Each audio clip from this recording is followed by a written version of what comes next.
Good morning, my fourth graders.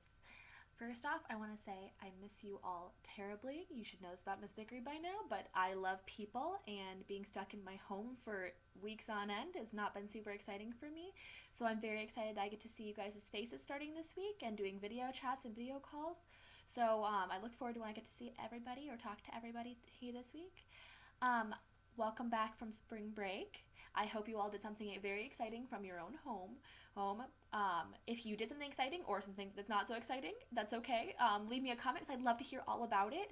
Hey, today we are going to be continuing on learning about our sound unit.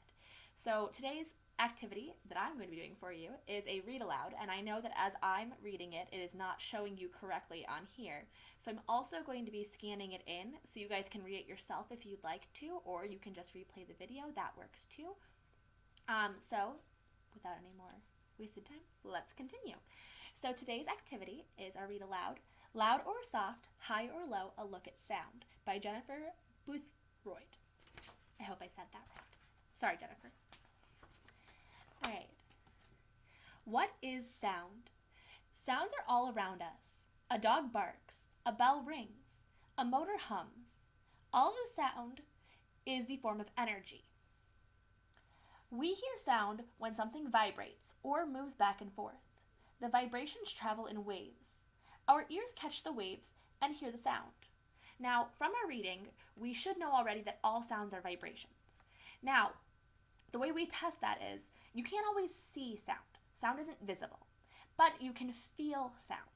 So, if you want to test this to see if you can feel your sound, put your fingers on your throat and hum. Go, hmm. Even though you can't see the sound coming out of your mouth, you can feel the vibrations being made by your vocal cords. So that is you creating sound. Everything that creates a sound has created those vibrations. So while you can't always see it, you can feel it. How sound travels. Sound waves travel in all directions. Sound reflects or bounces off objects. An echo is reflected sound. So, think about it. When somebody stands in front of you and they're facing with their back facing you, and they talk, can you still hear them? Very similar when we learned about our light traveling. Sound waves travel in the exact same way. So they go straight until they hit something and they bounce this way. But my sound that I'm creating goes this way and this way and this way. So it isn't just going in one direction. It's going in many directions facing the direction I'm going. It bounces off of objects and continues moving. That's why people who are standing behind you can hear you. We also have some fun facts. You can hear fireworks boom and crackle from anywhere nearby. So think about a firework. You don't have to be right next to them to see them. You also don't have to be really right next to them to hear them. They can be miles away. So it's very similar with the sound waves and the light waves. The next one has the pictures of an orchestra. If you've ever been to see an orchestra live, or if you'd like to go look online, a lot of them are performing live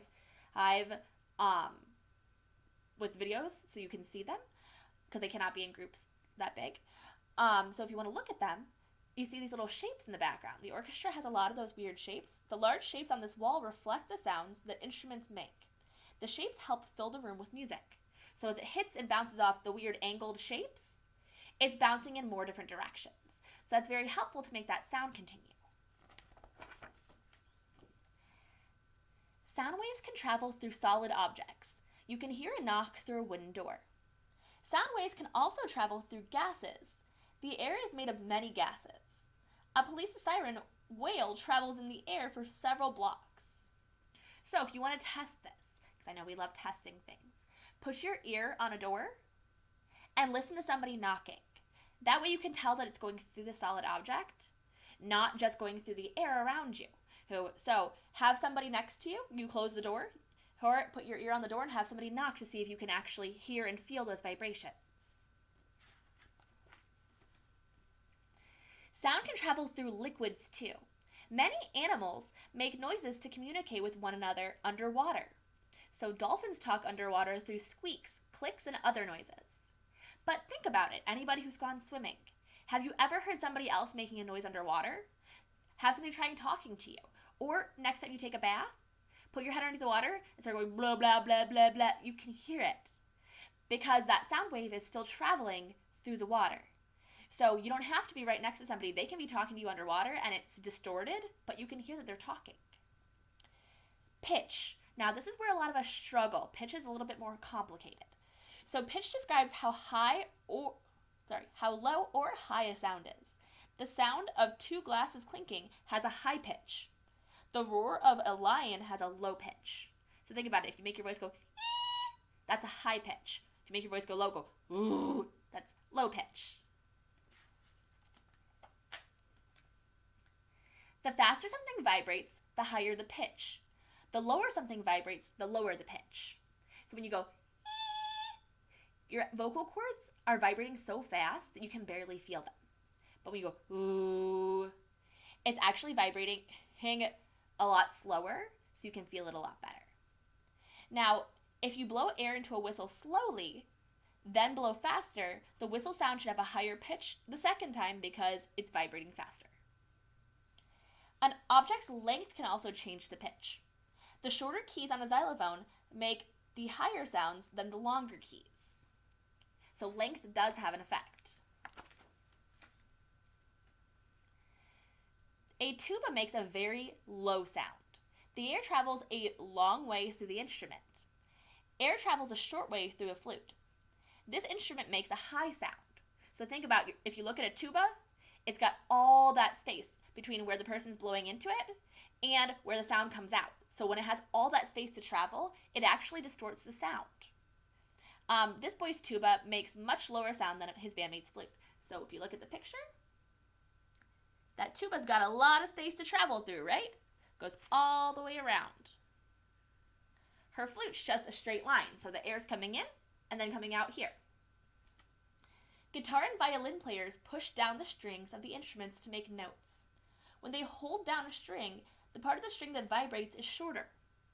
The string vibrates faster. The pitch is higher. Volume. This is the one we all know a whole lot about.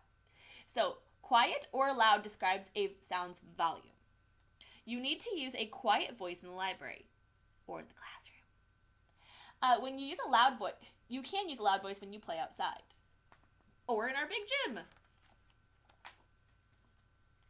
You can change the volume of a TV to make it quieter or louder. But what can make a sound seem louder without a volume button or a dial? A megaphone can. That's because a sound is louder when sound waves are focused. Sound waves become less powerful as they spread out in the air. A megaphone helps focus sound waves. Fun fact, you can create your own megaphone using a piece of paper. So if you want to test this, you can create a megaphone using a piece of paper. This cheerleader uses a megaphone to make her voice sound louder. Cupping your hands around your mouth can also make your voice sound louder. So you don't want to make your own megaphone? Just taking your hands like this. It makes your voice louder even though you're not talking any louder.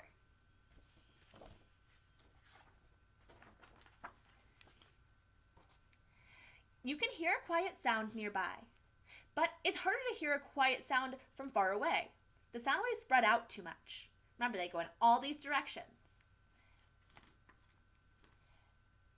How sounds are made. To make a sound, an object must vibrate. There are many ways to make vibrations. These symbols make a sound when they are hit.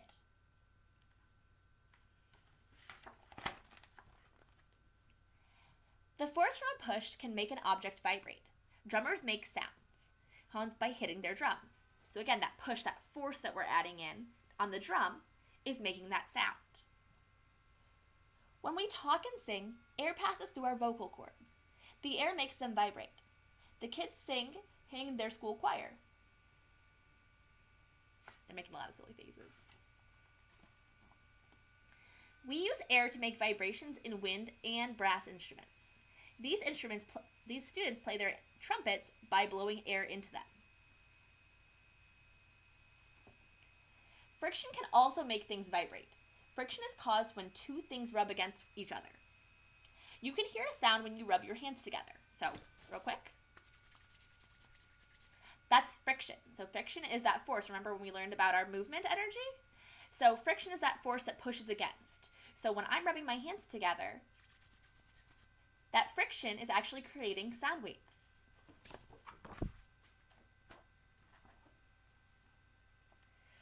When a bow rubs on a violin string, the violin makes a sound.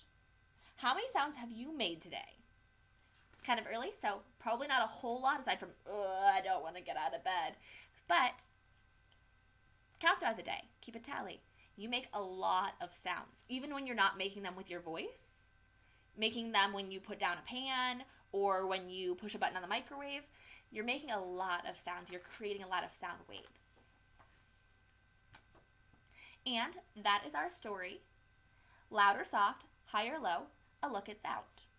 So, remember, if you want to tell me about your spring break, I'd love to hear all about it. So post a comment on here telling me about your spring break, what you did, if it was exciting, if it wasn't exciting, what you wanted to do instead.